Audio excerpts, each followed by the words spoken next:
Hi viewers, welcome to my channel. ఈ వీడియోలో మనం మెయిన్ గా మాట్లాడబోయే విషయం ఏంటంటే వైఎస్ఆర్సీపీ తరపు నుంచి ఎవరైతే ఇష్టానుసారంగా మాట్లాడారో వాళ్ళందరికీ కూడా రోజు రోజుకి కూడా పులుసు కారిపోతుందని మనం అయితే చెప్పుకోవచ్చు. అయితే ఇక్కడ ఏ టీం అండ్ బి టీం అనే విధంగా రెండు రకాలు ఉన్నారని మనం అయితే చెప్పుకోవచ్చు.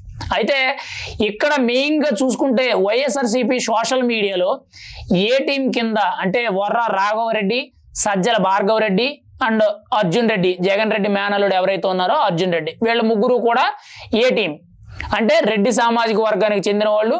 ఈ వైఎస్ఆర్సీపీ సోషల్ మీడియాలో జరిగే ఘనతంతటికి కూడా సూత్రధారులు, పాత్రధారులు వీళ్ళని మనం అయితే చెప్పుకోవచ్చు. అయితే ఇక్కడ బి టీం ఏదైతే ఉందో అంటే ఎవరైతే మెయిన్ గా బోరుగడ్డ అనిలే కానీ, లేకపోతే పోసానే కానీ, శ్రీరెడ్డే కానీ, ఆర్జీవి కానీ, లేదనంటే ఇంటికూరి రవిప్రకాశే కానీ, లేకపోతే స్వాతి రెడ్డి అని సంథింగ్ సౌమ్యారెడ్డి అనే ఒక వ్యక్తి ఉన్నారు కదా ఆవిడ కానీ, లేకపోతే కల్లం హరికృష్ణారెడ్డి అని, ఇలా కొంతమంది ఎవరైతే ఉన్నారో వీళ్ళందరూ కూడా బి టీం అని మనం అయితే చెప్పుకోవచ్చు. అయితే ఇక్కడ మెయిన్ గా చూసుకుంటే వైఎస్ఆర్సీపీ తరపు నుంచి వీళ్ళందరూ బి టీం ఎవరైతే ఉన్నారో వీళ్ళందరి మీద కూడా కేసులు నమోదని ఆల్మోస్ట్ సగం మందికి పైగా అరెస్ట్ అవ్వడం జరిగింది. ఇప్పుడు ప్రస్తుతానికి ఆర్జీవి పరేరులో ఉన్నాడు. పోసాని మీద ఎట్టి పరిస్థితుల్లో కూడా కొద్ది రోజుల్లోనే యాక్షన్ తీసుకునే అవకాశం ఉంది. శ్రీరెడ్డి అయితే ఇంకా దొరకలేదు. ఆల్రెడీ బోరుగడ్డ అనిల్ అనే వ్యక్తి బోరుకి వెళ్ళిపోవడం జరిగింది, జైల్లో పరిమితం అయిపోయాడు. కల్లం హరికృష్ణారెడ్డి కూడా జైలుకి వెళ్ళిపోవడం జరిగింది. సౌమ్యారెడ్డి, స్వాతి రెడ్డి ఎవరో ఉన్నారు కదా సంథింగ్, ఆవిడ కూడా మరి ఆవిడ ట్రీట్మెంట్ ఆవిడకి ఇవ్వడం జరిగింది. ఇంటికూరి రవిప్రకాష్ కూడా రిమైండ్ లో ఉండేటట్టు ఏదో సమాచారం అయితే తెలుస్తుంది.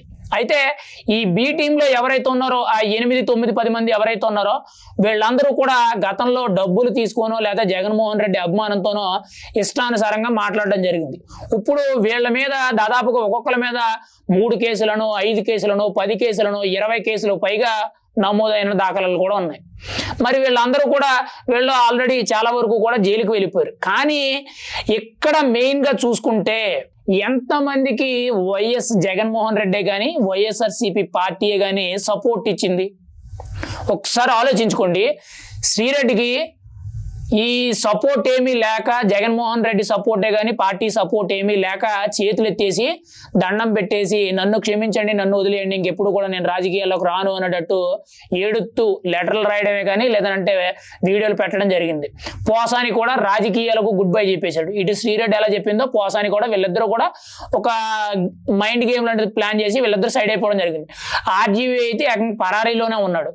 మిగిలిన వాళ్ళందరూ కూడా జైల్లో ఉన్నారు. బోరుగడ్డ అనిలే కానీ, ఇంటికూరి రవిప్రకాశే కానీ, లేకపోతే కల్లం హరికృష్ణారెడ్డి కానీ, ఇలా వీళ్ళందరూ కూడా జైల్లో ఉన్నారు. అయితే వీళ్ళందరికీ కూడా వైఎస్ఆర్సీపీ పార్టీ తరఫున ఎంతవరకు కూడా పార్టీ సపోర్ట్ ఉంది? వీళ్ళందరికీ కూడా బెయిల్ తీసుకొచ్చే విధంగా ఎందుకు అడుగులు వేస్తలేదు? జగన్మోహన్ రెడ్డి కూడా వీళ్ళని ఉద్దేశించి కనీసం వీళ్ళ పేర్లు మెన్షన్ చేస్తూ ఒక్కసారైనా సరే మీ అందరికీ నేను తోడుగా ఉన్నాను, మీకేం జరిగినా నాది బాధ్యత, మీ వెనక నేను ఉంటాను, మీ కుటుంబానికి నేను అండగా నిలబడతాను అనే విధంగా జగన్మోహన్ రెడ్డి ఒక్కరి మీద కూడా ఒక పోస్ట్ పెట్టాల. మెయిన్గా ఈ బి టీంలో ఎవరైతే ఉన్నారో మెయిన్గా బోరుగడ్డే కానీ, శ్రీరెడ్డే కానీ, పోసానే కానీ, ఆర్జీవీఏ కానీ, లేదనంటే ఇంటికూరి రవిప్రకాశే కానీ, లేదా కల్లం హరికృష్ణారెడ్డి కానీ, లేదనంటే సౌమ్యారెడ్డి, స్వాతి రెడ్డి ఉన్నారు కదా సంథింగ్ ఆవిడ కానీ, వీళ్ళెవరి మీద కూడా కనీసం వాళ్ళని ఉద్దేశిస్తూ కానీ పార్టీ అఫీషియల్లో కానీ లేదనంటే జగన్మోహన్ రెడ్డి యొక్క అఫీషియల్ అకౌంట్లో కానీ ఎక్కడ కూడా ఒక పోస్ట్ కానీ లేదా మీడియా ముఖంగా కూడా మాట్లాడినట్టు ఎక్కడ లేదు. కానీ గుంపులో గోవింద్ అనేటట్టు ఈ అరెస్టులన్నీ కూడా ప్రశ్నిస్తే అరెస్ట్ చేస్తారా అనేటట్టు గుంపులో గోవింద్ అనేటట్టు చెప్పడం జరిగింది తప్పితే ఎవరికి కూడా బెయిల్ వచ్చే విధంగా న్యాయ వ్యవస్థ అంటే న్యాయవాదులతో కలుపుకొని వాళ్ళకి ఏదో సహాయం చేద్దామనే థాట్ ఎక్కడ కూడా లేదు. కానీ ఎక్కడ చూసుకుంటే ఏ టీం ఎవరైతే ఉన్నారో అంటే ఎవరైతే రెడ్డి సామాజిక వర్గానికి చెందిన నేతల్లో మెయిన్ గా వైఎస్ఆర్సీపీ సోషల్ మీడియాని రన్ చేయడానికి సజ్జల భార్గవ రెడ్డి, అర్జున్ రెడ్డి మెయిన్ కీలక నేతలుగా ఉంటే వాళ్ళిద్దరి తర్వాత వర్ర రవీందర్ రెడ్డి మూడో వ్యక్తిగా కీలకంగా ఉండడం జరిగింది. అసలు యాక్చువల్లీ వర్ర రవీందర్ రెడ్డిని కూడా ప్రస్తుతానికి జైల్లోనే ఉన్నాడు. కానీ ఎందుకు అని అంటే వీళ్ళందరికంటే దారుణంగా బూతులు చిన్న పిల్లలతో సహా ప్రతి దాన్ని కూడా చాలా వంకరగా మాట్లాడడం జరిగింది వర్ర రవీందర్ రెడ్డి. అందుకు దొరికాడు తప్పితే లేకపోతే సజ్జల భార్గవ రెడ్డి లాగా లేకపోతే అర్జున్ రెడ్డి లాగా తను కూడా పైపైన పనులు చేసుకుంటూ కొంతమందికి డబ్బులు ఇచ్చి మేనేజ్ చేసే ఫలమైతే ఖచ్చితంగా వర్ర రవీందర్ రెడ్డి కూడా సేఫ్ జోన్ లో ఉందడు. కానీ వర్ర రవీందర్ రెడ్డి చిన్న వ్యక్తి పెద్ద వ్యక్తి అని చూడకన్నా ఇష్టానుసారంగా చాలా పిచ్చిగా మాట్లాడడం జరిగింది. ఇప్పటికి కూడా స్టిల్ అతని అకౌంట్స్ లోకి వెళ్ళి చూస్తుంటే అవే బూతులు కనిపిస్తాయి. అందుకు వర్ర రవీందర్ రెడ్డి బుక్ అయ్యాడు. కానీ వర్ర రవీందర్ రెడ్డికి బెయిల్ రావడానికి మెయిన్గా జగన్మోహన్ రెడ్డి తరపు నుంచే కానీ పార్టీ తరపు నుంచి కొంత సపోర్ట్ ఉంది.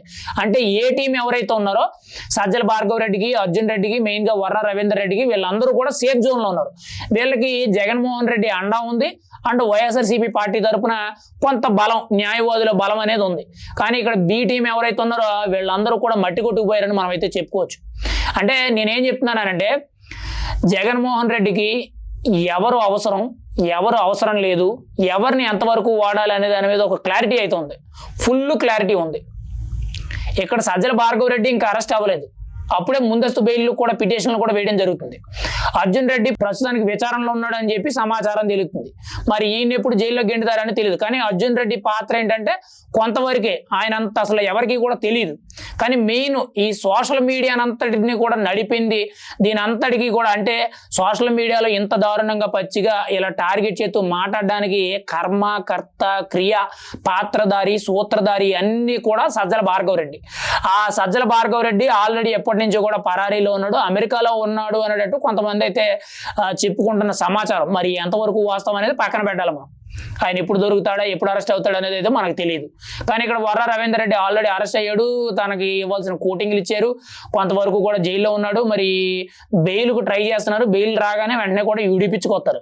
కానీ ఇక్కడ బి టీం చూసుకుంటే ఎవరికి కూడా కనీసం పోసానికి అన్నిసార్లు పవన్ కళ్యాణ్ మీడియా ముఖం వచ్చి తిట్టడమే. కానీ మొన్న కూడా సాక్షి టీవీలో సత్యమేవ జయతే అని చెప్పి ఒక ప్రోగ్రాం పెడితే దానికి కూడా డబ్బులు ఇచ్చి అక్కడ కూర్చొని మాట్లాడడం జరిగింది తప్పితే ఎక్కడ కూడా పోసాని మీద వచ్చిన కేసుల గురించి పార్టీ నాయకులు కానీ ఎవరు కూడా మాట్లాడాల. పోనీ వీళ్ళందరినీ పక్కన పెట్టద్దు. శ్రీరెడ్డి నా అన్న జగనన్న, నా అన్న దేవుడు, మా వదినమ్మ వైఎస్ భారతీయ గారు నాకు వదినమ్మ దేవత లాంటిది అని చెప్పి తెగ పొగిడేసిన శ్రీరెడ్డి కూడా కనీసం జగన్మోహన్ రెడ్డి ఒక పోస్ట్ కానీ ఒక న్యాయవాదిని కల్పించలేకపోయాడు. శ్రీరెడ్డి ఈరోజు ప్రాణాలతో బిక్కు అనుకుంటూ నన్ను అరెస్ట్ చేస్తే నా జీవితం మొత్తం ఇంకా జైలు జీవితానికి పరిమితం అనుకునేటట్టు చేతులెత్తి దండం పెట్టేసి ఇంకెప్పుడు కూడా రాజకీయాల్లోకి రాను అని చెప్పి గుడ్ బై చెప్పేసింది. ఆ పరిస్థితికి వెళ్ళిపోయింది. ఇంకా బోరుగడ్డ అనిల్ అంటారా ఆల్రెడీ అరెస్ట్ చేసి 40 రోజుల దగ్గరికి వచ్చేస్తుంది. అంటే పరిస్థితి ఎలా ఉందనంటే ఈ స్క్రాప్ ఎవరైతే ఈ స్క్రాప్ టీం ఉన్నారో, బి టీం ఎవరైతే ఉన్నారో వీళ్ళందరికీ కూడా పార్టీ తరఫునే కానీ జగన్మోహన్ రెడ్డి దగ్గర కూడా ఎవరికి పెద్ద ఇంపార్టెన్స్ లేదు. మెయిన్గా కొంతమంది కీలక నేతలు కూడా వాళ్ళకి మా పార్టీకి సంబంధం ఏంటి, వాళ్ళు మా పార్టీలో సభ్యులు కాదు, మా పార్టీ సభ్యత్వం లేదు అనేటట్టు మెయిన్గా గతంలో ఐటీ శాఖ మంత్రి మాట్లాడడం జరిగింది. మరి దాన్ని బట్టి అర్థం చేసుకోండి ఎవరికి ఎంత ఇంపార్టెన్స్ ఇవ్వాలి, ఎవరిని ఎలా వాడాలి, ఎవరు స్క్రాపు, ఎవరు పనికొత్తారు అనే దాని మీద జగన్మోహన్ రెడ్డికే కానీ వైఎస్ఆర్సీపీ పార్టీకే కానీ చాలా క్లారిటీ ఉందని మనకైతే అర్థమవుతుంది. ఇక్కడ బి టీం కింద ఎవరైతే ఈ కింద స్థాయి నాయకులు వాళ్ళు ఏ టీం పంపించిన వర్క్ ఏదైతే ఉందో ఆ పోస్టులు ఏవైతే ఉన్నాయో వీళ్ళు ఇష్టానుసారంగా మాట్లాడడమే కానీ, వీళ్ళు ఇష్టానుసారంగా షేర్ చేయడం కానీ, వీళ్ళు ఇష్టానుసారంగా ఎదుటి వ్యక్తి మీద అసభ్యకరమైన మాటలు చెప్పడమే కానీ ఇవన్నీ ఏవైతే ఉన్నాయో వీళ్ళు చేసిన తప్పు. వాళ్ళు బాగానే ఉన్నారు, ఆల్మోస్ట్ వాళ్ళందరూ సేఫే. కానీ వీళ్ళ జీవితాలు అనేవి జైలు జీవితానికి పరిమితం అయిపోయినాయి. అందుకు నేను చెప్పే పాయింట్ ఏంటంటే చాలా క్లియర్గా చెప్పుకునేది ఏంటంటే సోషల్ మీడియాలో మీరు ఏదైనా చూసారు అని అంటే చూసినట్టే ఉండండి. మీకు ఏదైనా పెట్టాలనిపిస్తే అది మీ ఆనందం కోసం పెట్టండి తప్పితే, మీ అవసరం కోసం పెట్టండి తప్పితే ఇష్టానుసారంగా ఎదుటి వ్యక్తిని దూషిస్తాం, ఎదుటి వ్యక్తిని పాయింట్అవుట్ చేస్తూ మాట్లాడతాం, లేదనంటే ఆయన్ని తగ్గించి మాట్లాడదాం, ఆయన్ని అవమానిద్దాం, లేదనంటే బూతులు ఇలాంటి దరిద్రాలు ఏమైనా పెడదామని ట్రై చేస్తే రేపొద్దున్న అవి మీ మెడకే చుట్టుకుంటాయి. ఇప్పుడు ఆల్రెడీ కూడా ఆంధ్రప్రదేశ్ ప్రభుత్వంలో మొన్న శాసనసభ సమావేశాల్లో సోషల్ మీడియా ప్రొటెక్టింగ్ యాక్ట్ అని చెప్పి ఒక బిల్లును కూడా తీసుకురావడానికి అయితే పవన్ కళ్యాణ్ గట్టిగా మాట్లాడడం జరిగింది. మరి రాబోయే రోజుల్లో ఈ బిల్లు కానీ వచ్చిందనంటే రేపటి రోజుల్లో మీరు ఒకవేళ ఏ సైబర్ క్రైమ్ చేసినా, లేదనంటే ఏ లవ్ జిహాద్ పేరుతో ఏదో ఒక అమ్మాయిని అరెస్ట్ చేస్తున్నా, లేదనంటే ఏదో లవ్ ట్రాక్లో ఒక అమ్మాయిని బెదిరించడం ఇలాంటివి చేస్తున్నా, లేకపోతే ఎవరినో డబ్బులు గుంజుదామని చూసినా, లేదనంటే రాజకీయంగా ముసుగులో ఉండి ఇలాంటి అసభ్యకరమైన మాటలు మాట్లాడుతున్నా, ఏ పని చేద్దామన్నా సరే మీకు ఖచ్చితంగా ఎదురు దెబ్బ తగులుద్ది సోషల్ మీడియాలో. ఇప్పుడు వరకు ఏదైతే చాలా సీక్రెట్గా కొంతమంది రాయబారాలు నడిపారో అవన్నీ కూడా ఖచ్చితంగా ప్రతి ఒక్కటి కూడా మానిటర్ చేసే విధంగా ఒక సోషల్ మీడియా యాక్ట్కి సంబంధించి ఒక చట్టాన్ని కూడా తీసుకురావడం జరుగుతుంది. మరి అదే కానీ జరిగితే ఖచ్చితంగా ఎప్పటికప్పుడు వీళ్ళకి 41A నోటీసులు ఇవ్వడం, ఆ రెండోసారి కూడా వినకపోతే వీళ్ళకి ఒక వాయి తీసి ఖచ్చితంగా వీళ్ళని జైల్లో పెట్టడం జరిగింది. ఖచ్చితంగా ఆ పరిస్థితికి మాత్రం తెచ్చుకోవద్దు.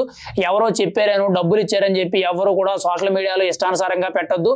మీకు సంబంధించినవి మీకు ఇది షేర్ చేసుకుంటే కొంత హ్యాపీనెస్ వస్తుంది అనే ఉద్దేశం మీద ఏదైనా ఉంటే అలాంటివి పెట్టుకోండి, తప్పులేదు. అంతే తప్పితే ఎదుటి మనిషిని దూషిస్తాం అనేటట్టు అసభ్యకరంగా బూతులు దరిద్రాలు లేదనంటే స్కాములు గేములు ఇలాంటివి ఏమైనా ఉన్నాయనంటే మాత్రం రేపటి రోజుల్లో మీకు ప్రమాదం తప్పితే వేరే ఆప్షన్ లేదు. ఇప్పుడు మీరు చూస్తున్నారు కదా, ఈ బి టీం ఎవరైతే ఉన్నారో గతంలో ఏ టీం వాళ్ళు ఇచ్చిన డబ్బులు వాళ్ళు చెప్పిన మాటలు విని వీళ్ళు ఈ రోజు బలైపోయారు. అది ఉదాహరణ. వీళ్ళు బలైపోయిన తర్వాత కూడా కనీసం పార్టీ తరపున గత 5 ఏళ్ళు కూడా వీళ్ళు ఇష్టం వచ్చినట్టు మాట్లాడారు, ఇష్టం వచ్చినట్టు వీళ్ళు ప్రచారం చేశారు, వీళ్ళ పార్టీకి నిలబడ్డారని చెప్పి కనీసం మినిమం కొంచెంలో కొంచెం కూడా వీళ్ళ గురించి ఆలోచించకుండా వీళ్ళ కనీసం సపోర్ట్ కూడా ఇవ్వకుండా వదిలేశారు. అది పరిస్థితి. కేవలం వైఎస్ఆర్సీపీ అనే కాదు, ఏ పార్టీ అయినా ఆల్మోస్ట్ అలాగే చేస్తారు. కానీ వైఎస్ఆర్సీపీ ముందు వరుసలో ఉందని మనం అయితే చెప్పుకోవచ్చు. అందుకు నేను చెప్పేది ఏంటంటే ఎవరు కూడా సోషల్ మీడియాలో అతిగా పోవద్దు.